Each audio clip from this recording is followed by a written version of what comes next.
All right, coming up on Four Verts, my name is Harrison Graham. Welcome in. We're going to dive into a couple of NFL news items, including a significant injury update. Plus, we're going to get into my Week 2 picks against the spread. We'll pick every Sunday game and Monday Night Football as well. So, all of that coming up here on the show. Let's go ahead and dive on in to the latest on Christian McCaffrey. The 49ers have gone ahead and placed him on IR, which means he's going to miss at least the next 4 weeks. The chatter was leaning this way, but it became official today. They had to make that move by 4 o'clock Eastern time to, start the 4-game process this week. He had that calf issue early on in training camp, which caused him to miss most of camp. And then, they've labeled it as an Achilles injury. And it's just not worth messing around with. The 49ers have big goals in mind. So if he's 75, 80%, you're worried that thing could snap.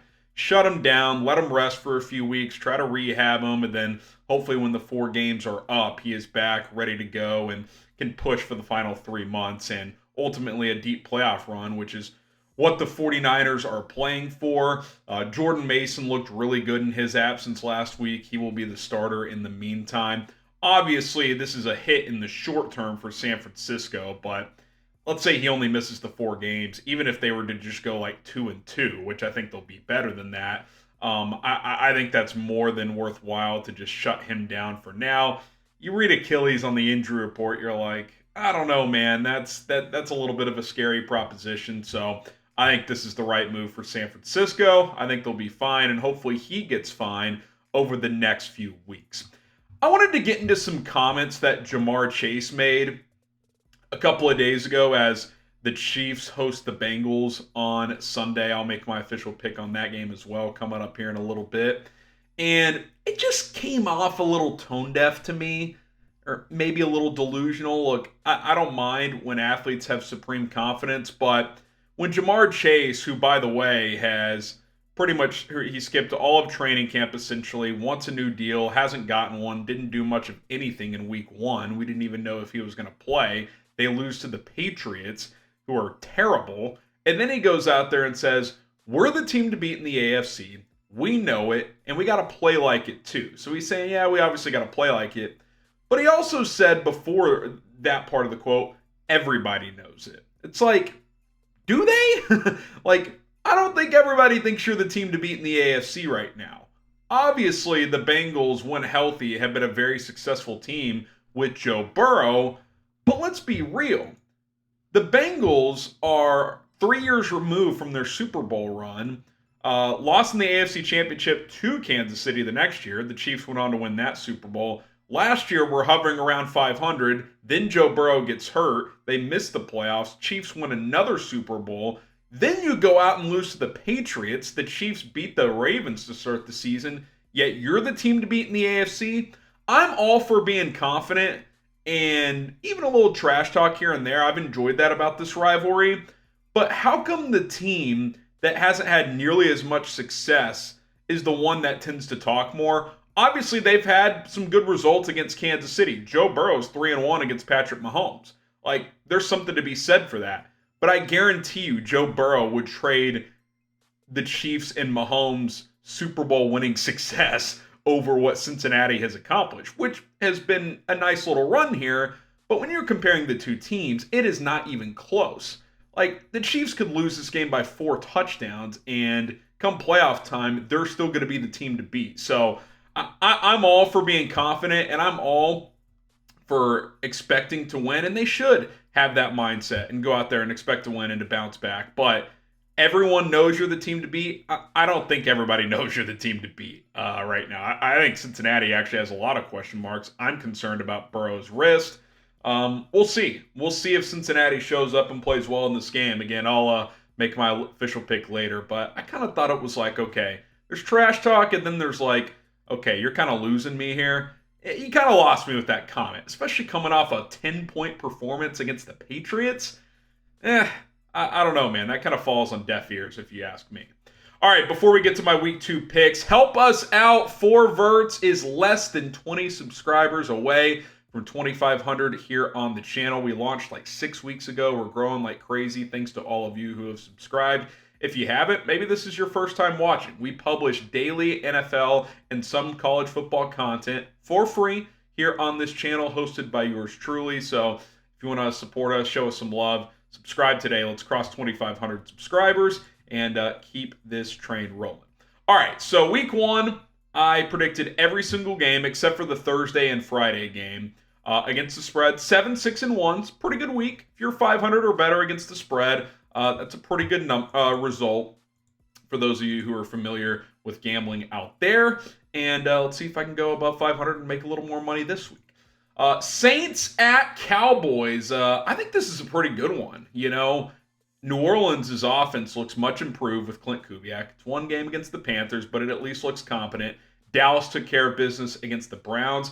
I do like Dallas in this spot. The Cowboys tend to beat teams they're supposed to beat. 6 points is a lot, but they're at home. I like Dallas to win and cover. This feels like a 31-20, 31-23 type of game at AT&T Stadium. I think the Saints will compete. I think their defense will keep them in it for a while. But ultimately, I just think Dallas is better. But I do think the Saints are better than people thought coming into this season, and they'll have a chance in the NFC South. Buccaneers at Lions. Speaking of the NFC South, also 1 o'clock Eastern game on Fox. How about this spread? Lions minus 7.5. That stood out to me.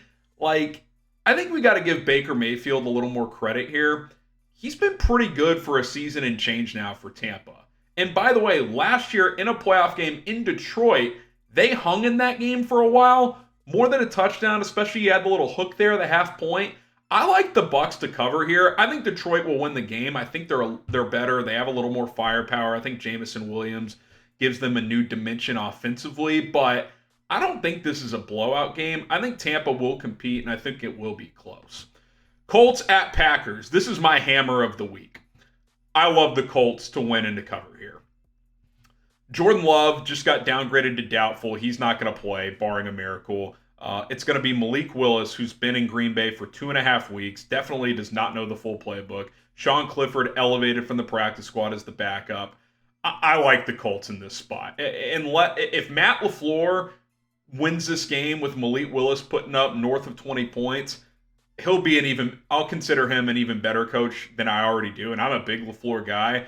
I just think this is asking a lot. When Malik Willis has played, it has been ugly.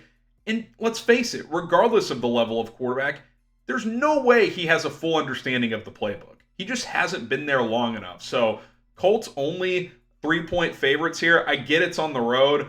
I like Indianapolis in this spot. It's my favorite line of the week. If I had to put all my money on one game, I would put it on the Colts to win this one.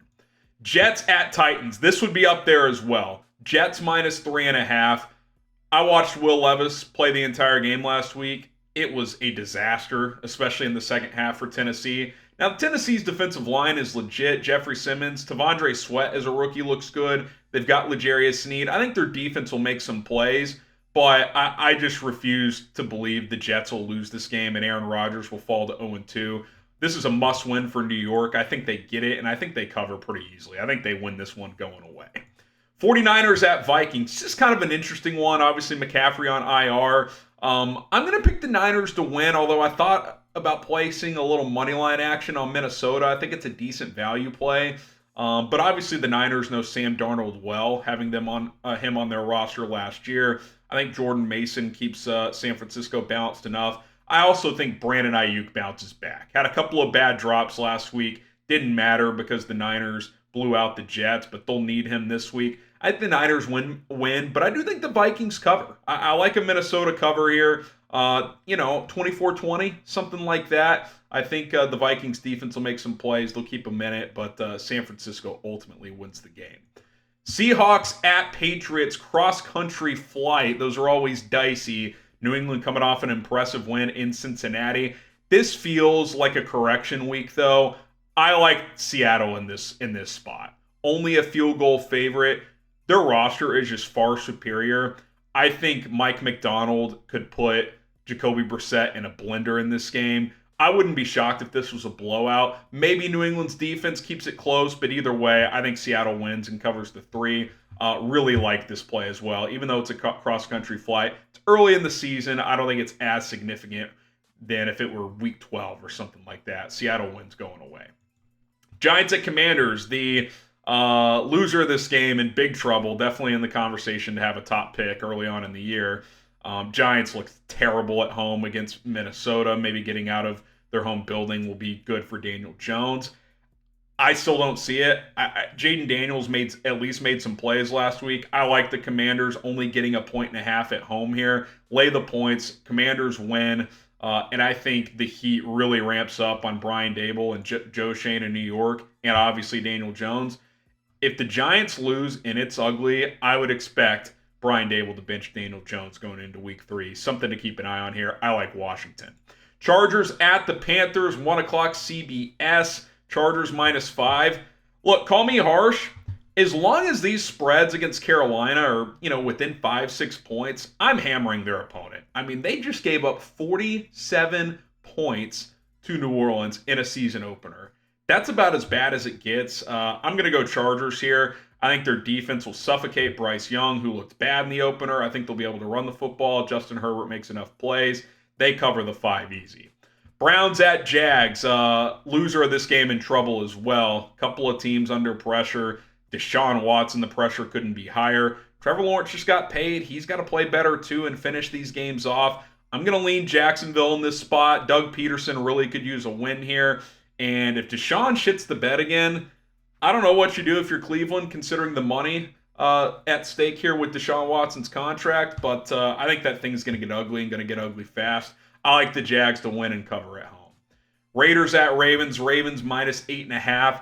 I thought about Vegas in this spot, but cross-country flight, can Vegas score? That's my question. Their offensive line really struggled last week. Gardner Minshew and the Raiders, I think, had an opening drive touchdown, and then the rest of the game only scored 3 points. I am not a Luke Getsy fan, their offensive coordinator. I think the Ravens bounce back and destroy Vegas. This feels like a 28-10 type of game. I think the Raiders' defense will make some plays, especially early on, but I don't see how they score offensively, and ultimately the Ravens will wear down the Raiders' defense. They cover the 8.5. It's a big number. I don't love it, but I do think they blow out Vegas.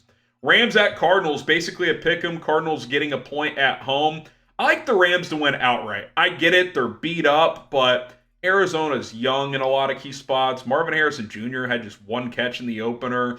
I like how Kyler Murray played, but Stafford, I think, is the best quarterback in the NFC. And in a pick'em game in a division, McVay versus Gannon, that's big advantage McVay. If the Rams' offensive line can just somewhat hold up, considering how beat up they are, I like LA to win this game. And pretty much as long as if they win, they're underdogs, you get the cover there, obviously. Steelers at Broncos. Steelers 2.5-point favorites. Justin Fields expected to start for a second straight week. I like Pittsburgh here. Bo Nix really struggled in the opener. It's not getting easier going up against TJ Watt and company. This feels like a low-scoring game. If you can get to 20 points, that probably wins it. What is this, 19-13 Pittsburgh? I think it's one of those muck-it-up games. Love the under in this game, by the way, as well. Steelers get to 2-0, and I think the conversation heats up at quarterback. Even if Russ gets healthy, do you bench Fields at that point? Going to be fascinating to watch. I like Pittsburgh to win and to cover the 2.5. Bengals at Chiefs. We teased this one earlier with Ja'Marr Chase's comments. I feel like Mahomes wants to make a statement and kind of shut these guys up. It would not shock me if Cincinnati got hammered by Kansas City. Obviously, Marquise Brown is going to be out for a while, but he didn't play in the opener. Xavier Worthy looks like a guy ready to fit in right away. I think Kansas City covers the 6. I think they win by at least a touchdown, and they kind of position themselves as the early team to beat in the NFL yet again, which I think they are regardless, but something to keep in mind. All right, Sunday Night Football, Bears at Texans. Texans 6.5-point favorites, kind of a high number.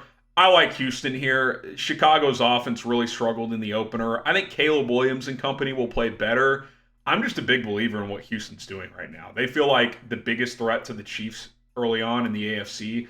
To me, 24-16, I think the Bears will hang around. Their defense is loaded, but I think C.J. Stroud makes enough plays. They win. They cover the 6.5. Monday Night Football to wrap things up here. Falcons at Eagles. 6.5, again, a big number, but Kirk Cousins doesn't look right. They couldn't put him under center because of his lack of movement. We'll see if that changes this week. His best play in his NFL career is under center, hard play action quarterback. Well, they didn't do that last week. We'll see if he's able to do it this week. I think they were trying to limit how much he had to move coming off that Achilles. Philadelphia's offense looks really good. Obviously, if Jalen Hurts can minimize the bonehead mistakes, I really like Philly here. I think they win and cover. They win by at least a touchdown. So there you go. Week 2 picks against the spread. Went 7-6-1 in week 1. We'll see if we can build off of that. My name is Harrison Graham. We will continue to keep you guys locked in with the latest NFL news and rumors. Don't forget to subscribe to the channel, college football coverage as well. We'll see you guys soon.